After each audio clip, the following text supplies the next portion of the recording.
السلام علیکم ناظرین، کیا حال چال ہے؟ خیریت سے ہیں؟ ٹھیک ٹھاک ہیں؟ کافی عرصے کے بعد آپ سے ملاقات ہو رہی ہے۔ میں اب اپنے پیارے شہر برمنگھم، یونائٹڈ کنگڈم برطانیہ میں موجود ہوں۔ پہلے کراچی میں تھا، اب برطانیہ آ گیا ہوں۔ طبیعت کچھ ناساز تھی، کافی دن سے ریکارڈ نہیں کی کوئی ویڈیو۔ عمران خان کے بھی چلے گئے، سب کچھ چلے گئے، لیکن چلیں کوئی نہیں، اب دیکھتے ہیں اس کے اندر ہم کیا کر سکتے ہیں۔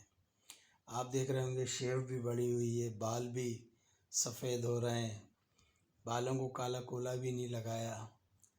کیا کہیں، یاد ماضی عذاب ہے یارب، چھین لے مجھ سے حافظہ میرا۔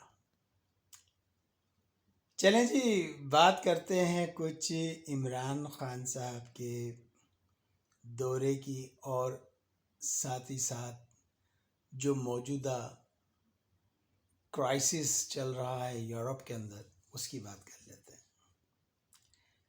سب سے پہلے میں بات کرنا چاہوں گا عمران خان کے دورے کی، کہ یہ ایک بڑا زبردست دورہ تھا۔ ماشاءاللہ عمران خان صاحب نے وہ کام کر دکھایا جو 74-75 سال میں ہمارے ہاں کسی پرائم منسٹر نے نہیں کر کے دکھایا۔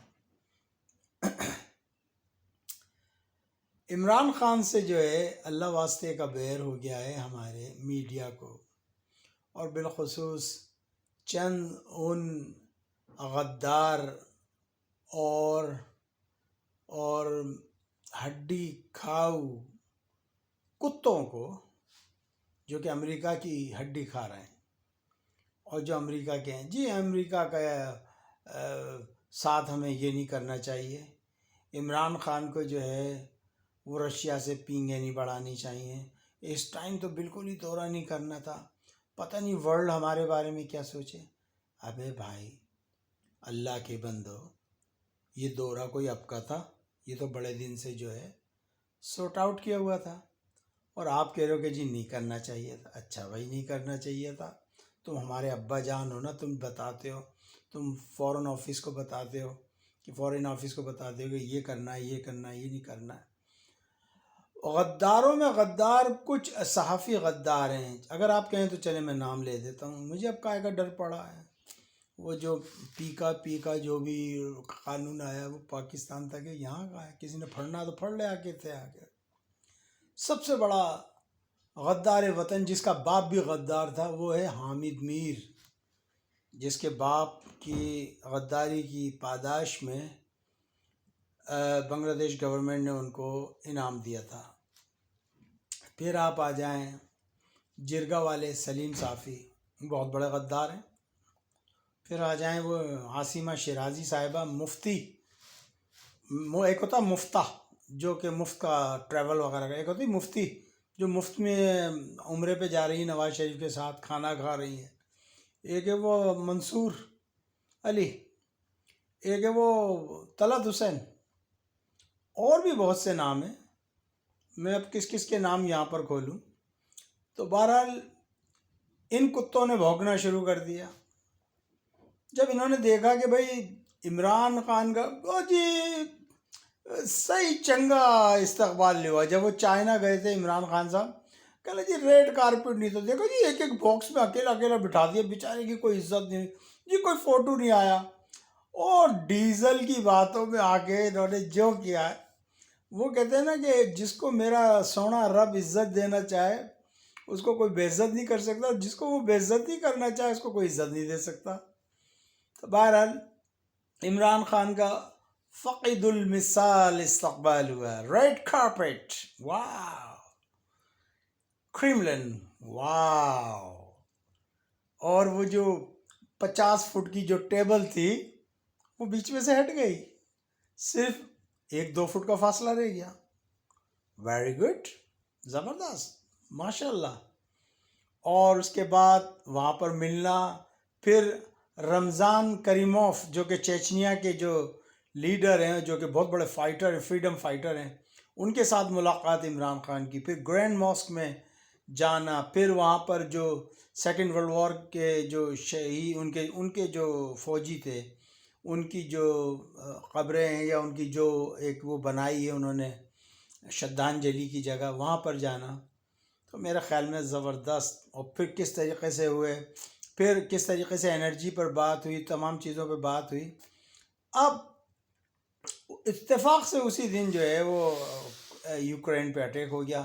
تو پھر یہ کتے بھونکنے لگے، یہ صحافی جو بکے ہوئے ہیں انہوں نے بھونکنا شروع کرا کہ جی اس ٹائم نہیں جانا تھا اور یوں نہیں ہونا تھا، وہ نہیں ہونا تھا.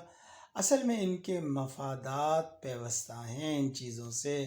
ان کے بچے وہاں پڑھ رہے ہیں، ان کی جائیدادیں وہاں ہیں، ان کی دولت وہاں ہے، ان کے بینک اکاؤنٹس وہاں ہیں. ابھی وہ سوئس کا کھلا ہے نا، تو وہ اختر عبد الرحمن کے پیچھے پڑ گئے.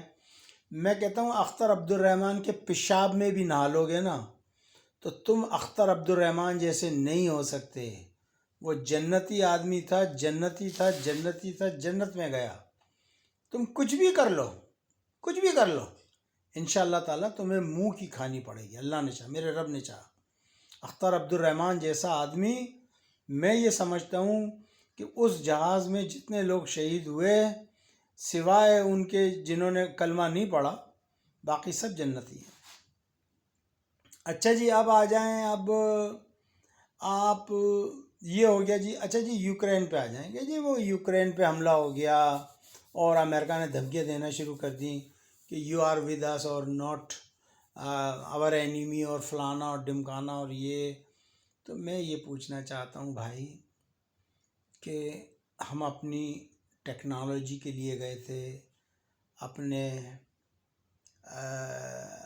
جو ہمارے ہاں انرجی نہیں ہے اس کے لیے گئے تھے. تو آخر اس میں مصائب کا کیا ہے بھائی؟ چلے گئے تو چلے گئے، پھر کیا بات ہوتی؟ چلے گئے تو چلے گئے، تمہاری اس سے کیا ہوتا ہے؟ بہرحال تمہیں بڑی زبردست آگ لگی ہوئی ہے. چونکہ اب ہم تمہارے ٹکڑوں پہ پلنے والے نہیں ہیں. اب ہم کشکول لے کر تمہارے پاس نہیں جاتے. ہمارا پرائم منسٹر جب سے آیا 3 سال ہو گئے، رفلی 3.5 سال، اس نے کبھی بھی آپ کے آگے کشکول نہیں پھیلایا، کبھی آپ سے مانگا نہیں، کبھی اس نے آپ کو کال نہیں کی کہ جی سر، جی سر حکم کیجئے. نو، اس نے کہا absolutely not, absolutely not. Ukraine میں اس وقت جو جنگ ہو رہی ہے، مجھے بڑا ترس آ رہا تھا اس غریب یوکرینی صدر کے اوپر. وہ غریب رو رو کے کہہ رہا تھا کہ میں نے نیٹو کے 27 ممالک کے لوگوں کو فون کیا، کسی نے بات نہیں کی. کسی نے کہہ دیا اس کو کرونا ہے، کوئی کہہ رہا ہے کہ میں اپنی بیوی کے ساتھ سو رہا ہوں، کسی نے کچھ کہہ دیا، کسی نے کہا میں گرل فرینڈ کے ساتھ شراب پی رہا ہوں، میں اپنی لائف کو خراب نہیں کرنا چاہتا، صبح فون کیجیے گا. وہ بیچارے، ان کے اوپر حملہ ہوتا رہا. ہمارا یوکرین سے بھی کوئی لڑائی نہیں ہے، نہ رشیا سے، نہ کسی سے. ہم کسی سے لڑنا نہیں چاہتے. ایون ہماری لڑائی تو اسرائیل سے بھی نہیں ہے. اگر سچی بات پوچھو تو ہماری لڑائی نہیں. ہم تو یہ موقف ہے کہ بھائی جو فلسطینیوں کی جگہیں تم نے چھینی ہیں، جو فلسطینیوں کو تم مار رہے ہو، یہ غلط ہے، یہ نہ کرو. ورنہ ہمارا تو کوئی اسرائیل سے بھی لڑائی، ہماری تو انڈیا تک سے کوئی لڑائی نہیں ہے. کہاں لڑائی ہے ہماری؟ انڈیا ناجائز قابض ہو گیا ہمارے علاقے کشمیر پہ، اس لیے ذرا تھوڑا بہت رنجش رہتی ہے، ورنہ ہماری تو لڑائی نہیں ہے. ہندو تو بڑے پیارے لوگ ہیں، ہندو تو اتنے پیارے لوگ ہیں. دیکھیں نا، ہم 1000 سال تک مسلمانوں نے حکومت کی، تو ہندوؤں نے تو کروائی نا حکومت، کہ آئیں ہمارے مائی باپ ہم پہ حکومت کیجیے، اور ہم نے بڑے آرام سے حکومت کی. ہمارے ہندوؤں سے بھی لڑائی نہیں، کسی سے نہیں، نہ کرسچن، نہ جوئش، نہ ہندو، نہ سکھ، کسی سے نہیں. ہم تو بڑے پرامن لوگ ہیں بھائی. ہم لڑائی کی بات نہیں کرتے، لڑائی کی بات ہم نہیں کرتے. ہاں اس ٹائم مودی لڑائی کی بات کر رہا ہے تو چلیں دیکھ لیں گے پھر جب جنگ مسلط کی جائے گی. اللہ کے رسول نے فرمایا کہ جنگ کی کبھی بھی آرزو نہ کرو، اور اگر کوئی جنگ مسلط کر دے تو پھر اس کا بھرپور طریقے سے جواب دو. ٹھیک ہے. اب یوکرین کی اینٹ سے اینٹ بجا دی رشیا نے. اس نے سارے علاقے فتح کرنا شروع کر دیے. اب جب یہ میں ویڈیو ریکارڈ کر رہا ہوں تو میری اطلاعات کے مطابق اس وقت جو میں برطانیہ میں ٹیلی ویژن پر دیکھ رہا ہوں، بی بی سی، اسکائی اور دوسرے چینلز، آئی ٹی وی وغیرہ وغیرہ، اکارڈنگ ٹو دیم رشین فوجیں جو ہیں وہ بالکل جو ان کا دارالحکومت ہے کیف، اس کے اندر گھس چکی ہیں، تقریباً نیڑے ہیں، کچھ ہی گھنٹے کی بات ہے کہ وہ جو ان کا جو ہیڈ کوارٹر ہے دارالحکومت میں اس پہ قبضہ کر لیں گے۔ پھر انہوں نے کہا کہ جی ہم آپ سے بات چیت کرنا چاہتے ہیں۔ پوتین نے کہا جی بات کریں، ہتھیار پھینک دیں، ہم آپ سے بیلاروس میں بات کریں گے۔ اب کہنے کا مقصد میرا یہ ہے کہ جن تکیوں پہ یہ وہ کر رہے تھے بھروسہ، وہی ہوا دینے لگے۔ اب نہ وہ نیٹو آئی نہ امریکہ آیا۔ امریکہ نے کہا جی ہم پابندی لگا دیں گے، یہ کر دیں گے۔ آج یونائٹڈ نیشن میں سیکیورٹی کونسل میں اجلاس ہوا، امریکہ نے قرارداد پیش کی، 11 لوگوں نے اس کی حمایت میں ووٹ دیے، رشیا نے ویٹو کر دیا، 3 اور ممبر تھے جو کہ چلتے بنے۔ چائنا تو آپ کو پتہ ہے کہ وہ تو کبھی بھی رشیا کے خلاف نہیں جائے گا، تو چائنا ایبسینٹ ہو گیا۔ دوسرے سب سے بڑی بات یہ تھی کہ نریندر مودی بھی ایبسینٹ ہو گیا، انڈیا بھی ایبسینٹ ہو گیا، چونکہ پوتین نے یہ کہا تھا کہ جی آپ ہمیں بتائیں آپ کس پلڑے میں ہیں۔ پوتین بڑا تیز آدمی ہے، اس نے جو گوٹے پھینکی پتہ لگا، لیکن بھئی پوتین اگر چالاک ہے تو حرامی ایک نمبر کا نریندر مودی بھی ہے۔ اور آپ کو پتہ ہے یہ ہندو کتنے بنیے کائیے ہیں، منہ میں رام رام بغل میں چھری۔ انہوں نے فوراً دیکھا کہ جب امریکہ نے یوکرین کی حمایت نہیں کی، جب نیٹو یوکرین کی حمایت کے لیے نہیں آئے، تو کل کو اگر پنگا پھنس گیا چائنا کے ساتھ تو یہ ہماری کیا مدد کرے گا؟ اس سے اچھا تو رشیا ہے، کم سے کم اس نے 71 میں ہمارا ساتھ دے کے بنگلہ دیش تو الگ کروا دیا تھا۔ تو بھائی فوری طریقے سے بنیوں نے ایک دم سے پیترا بدلا اور وہ بھی ہو گئے ایبسینٹ۔ ایک رہ گیا ملک متحدہ عرب امارات، یونائٹڈ عرب ایمریٹس۔ ان کو امریکہ نے زور زبردستی کہہ کے اسرائیل کو جو ہے منظور کروایا، قبول کروایا۔ ہائے ہائے ہائے، یہ کیسا نکاح تھا! آج تو وہ بھی بھاگ گئے، وہ بھی چلے گئے وہاں سے۔ اب ان کی جو سبکی ہو رہی ہے، حتیٰ کہ یہاں پر جو یہاں کے مقامی گورے ہیں، جو یہاں کے کوکیشن لوگ ہیں، وہ لوگ بھی جو ہے ان کا مذاق اڑا رہا ہے کہ بھئی یہ کیا ہوا۔ تو بہرحال میرا کہنے کا مقصد یہ ہے کہ دیکھیں زیادہ پنگے نہ لیں۔ اب دیکھیں چونکہ ان کی انڈسٹری امریکہ کی زیادہ تر ہتھیاروں پر مبنی ہے، تو انہوں نے جب یہ افغانستان سے نکل کر آئے تو ان کے ہتھیار بکنا بند ہوئے، تو انہوں نے دوسری طرف جم ماری۔ اب میں مثال ایک آپ کو دیتا ہوں، کوئی بھی ملک اگر ان سے امریکہ سے اسلحہ خریدنا چاہتا ہے، فوراً امریکن کانگریس وہ لگا دیتی ہے، پابندیاں لگا دی کہ جی اس ملک کو نہیں دینا۔ ہم نے F-16 کے لیے پیسے دیے تو ہمارے پیسے واپس نہیں کرے۔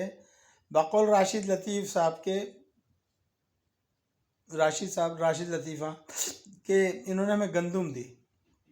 بتائیں ہم نے گندم کے لیے پیسے دیے تھے؟ اس وقت اللہ تعالیٰ کے فضل و کرم سے F-17 نے F-16 کی جگہ لے لی ہے۔ F-16 ایک سنگل انجن ایئرکرافٹ ہے۔ الحمدللہ ہمارا F-17 ایک سنگل بھی انجن بھی ہے اور 2 انجن بھی بن چکا ہے۔ آپ دیکھیے گا ذرا۔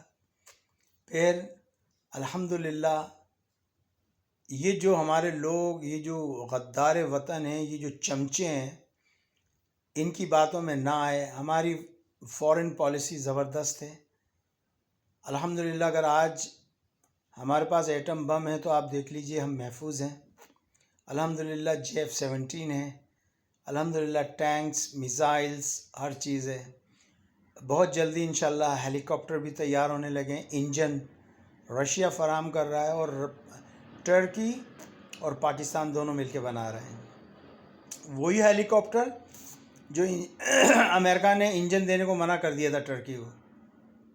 پھر الحمدللہ اسٹیلتھ فائٹر ایئرکرافٹ جس کا نام TF-X ہے، TF-X، وہ بھی انشاءاللہ تیار ہو رہا ہے اور اس کا انجن بھی الحمدللہ یا تو پاکستان اور ٹرکی مل کر بنائیں گے یا پھر وہ رشیا سے لیں گے اس کا انجن۔